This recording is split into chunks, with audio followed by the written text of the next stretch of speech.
Okay, back for the final video that I'm going to make. Okay, so last thing we talked about were these two debates about the nature of humanity, the moral nature of humanity, and then the debate about the proper extent of our moral attention that happened. Both of these debates happening between sort of Confucians. We talked about how so far, let's stay here for a second. So far, these sound like philosophical debates. They sound like ethical debates, right? Aristotle could have been having these debates, and that's not, we don't have a religion based on Aristotle, right? And Aristotelians are not a religious sect. So what exactly makes it a religion? Well, it turns out that Confucianism became more religious or acquired more of the signs and features of religion over time. So one of the things that happened was that in the 1st century AD, Buddhism entered China. It did have, at least by that point, had acquired some of the features of religion that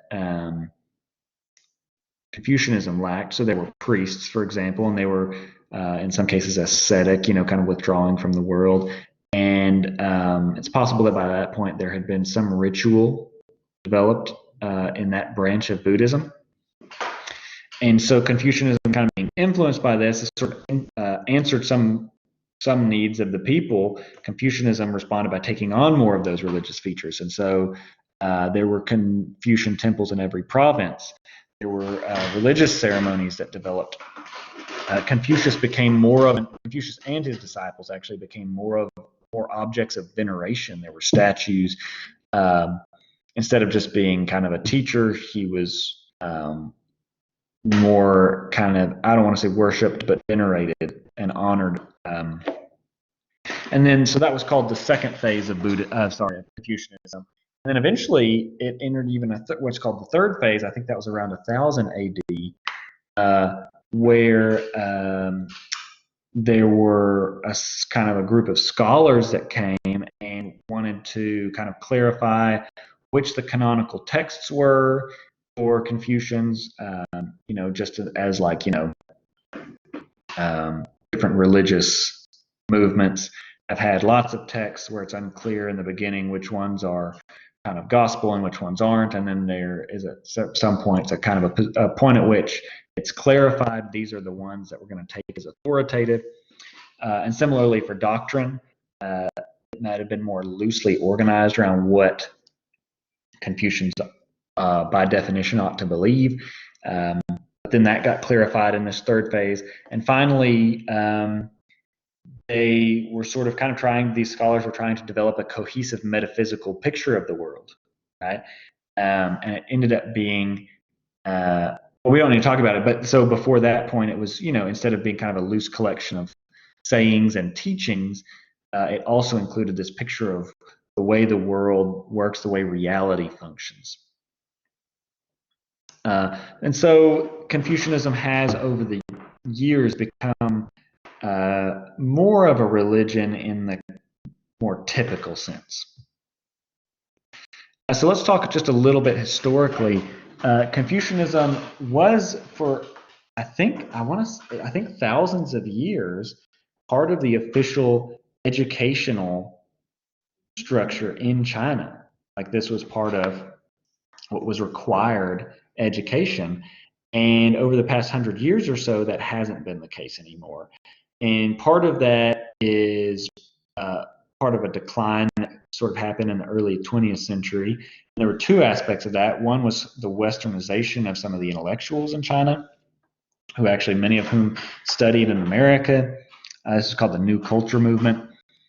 And, you can imagine studying in America in the early 20th century, the 19 teens, you might come back and, as they did, criticize Confucianism for being sexist. We talked about how there are strict gender roles, and there is kind of, the wife is expected to be submissive in traditional or in, historical Confucianism. It's patriarchal, so children are sort of expected to be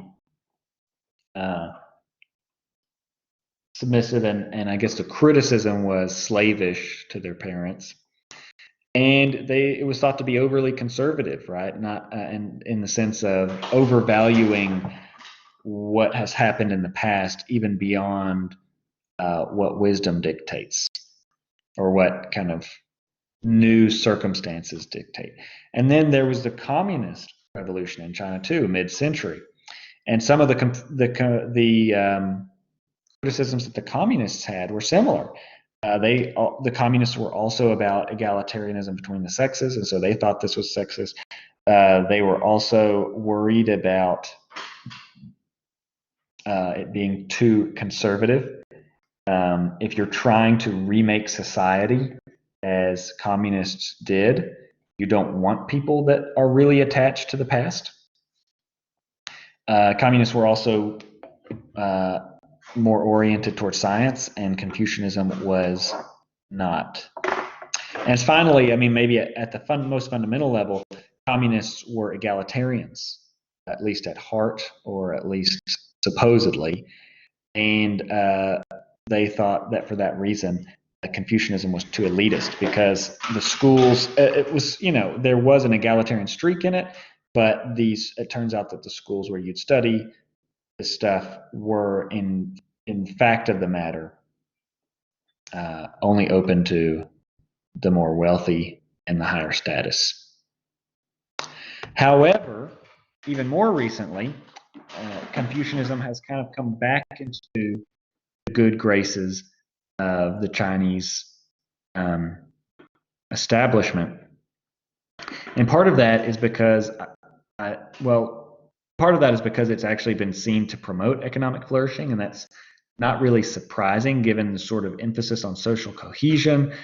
And this, I guess we didn't talk about this, but part of the elder-younger, I mentioned it briefly, part of the elder-younger relationship is the boss-employee relationship. The employee is supposed to have lots of respect towards the boss. The boss is expected to kind of mentor the employee and almost be a father figure.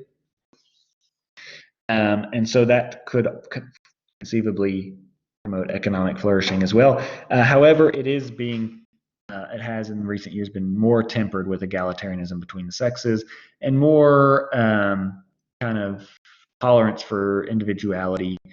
And it's been sort of merged with a greater emphasis on scientific knowledge and progress. Okay, so I think that's where we're going to stop for tonight.